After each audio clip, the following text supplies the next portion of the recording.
Tahukah kamu, bahwa kebiasaan kita bermain gadget di hadapan anak, atau memberikan gadget bagi anak usia dini, berpotensi berdampak buruk pada kondisi kesehatan mata dan menurutnya tingkat konsentrasi anak. Bahkan, saat ini banyak anak yang sudah menggunakan kacamata, padahal secara usia, belum seharusnya kondisi tersebut dialami oleh anak-anak kita. Dokter spesialis mata anak Rumah Sakit Santosa Hospital Bandung Sentral, Dr. Katarina Wilyasti menjelaskan, pada dasarnya gadget memiliki dua fungsi, yaitu selain sebagai alat komunikasi kemudian berkembang, sebagai sarana hiburan dan bagian dari kebutuhan penunjang kegiatan pembelajaran siswa saat ini, khususnya dalam pembelajaran daring. Namun juga, saat ini gadget juga digunakan sebagai alat pengalih perhatian anak dari orang tuanya. Jadi selain faktor kebutuhan, faktor yang mempengaruhi anak ketergantungan gadget adalah faktor lingkungan, misalnya anak meniru kebiasaan orang tuanya yang selalu bermain gadget atau bahkan orang tuanya yang memberikan gadget sebagai alat pengalih perhatian, terutama saat anak sedang rewel, ujarnya. Maka dengan faktor-faktor itulah, anak akan menganggap gadget sebagai temannya sehari-hari. Sehingga ketergantungan akan gadget menjadi hal sulit untuk dilepaskan dari ketergantungan dirinya. Dr. Katarina pun menjelaskan, berdasarkan hasil penelitian dari Akademi Dokter Anak di Kanada, bahwa anak pada usia 0-2 tahun tidak diperbolehkan untuk menggunakan gadget oleh orang tua atau siapapun. Selain itu, anak usia 3-5 tahun, meskipun boleh untuk menggunakan gadget, namun durasi maksimal penggunaannya hanya 1 jam per hari.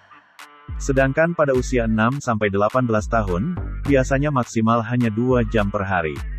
Tentunya, saat anak bermain gadget, sangat perlu adanya pendampingan orang tua, sebagai kontrol durasi pemakaian, dan juga mengawasi konten-konten yang tidak cocok atau seharusnya dilihat oleh anak-anak, misalnya konten pornografi atau yang mengandung unsur kekerasan yang beredar di media sosial, ucapnya.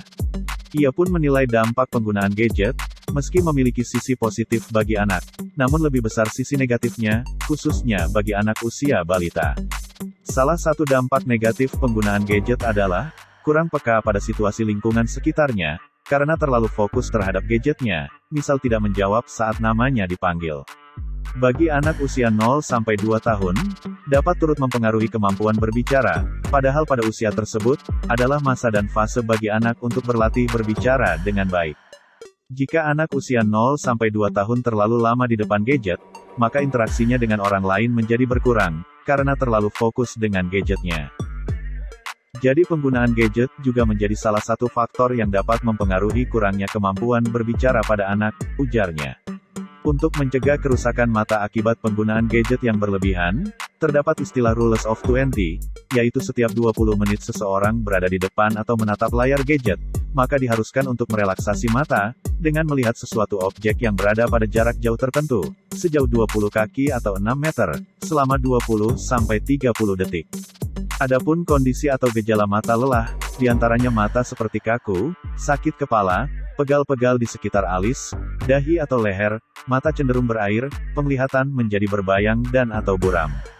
Dr. Katarina pun menuturkan, kunci untuk mengatasi kondisi ketergantungan anak pada gadget, yaitu dibutuhkan keseriusan peran orang tua dalam mengatasinya, semisal tidak bermain gadget di depan anaknya. Dr. Katarina menyarankan agar anak usia di bawah 7 tahun tidak mendapatkan gadget. Bahkan, anak di atas 7 tahun sebaiknya menggunakan gadget hanya untuk keperluan sekolah atau kegiatan pembelajaran lainnya. Kalaupun untuk sarana hiburan, diizinkan dengan batas durasi 1 jam per hari dan pendampingan.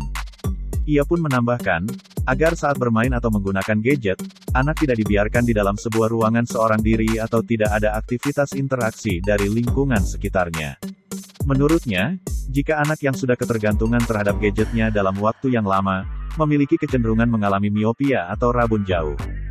Terutama jika orang tuanya memiliki riwayat faktor genetik menggunakan kacamata minus. Dengan kondisi tersebut, baiknya orang tua dapat memeriksakan kondisi mata anaknya sejak dini yaitu, usia 3-4 tahun ke dokter mata, agar dapat diketahui timbulnya gejala gangguan penglihatan pada anak.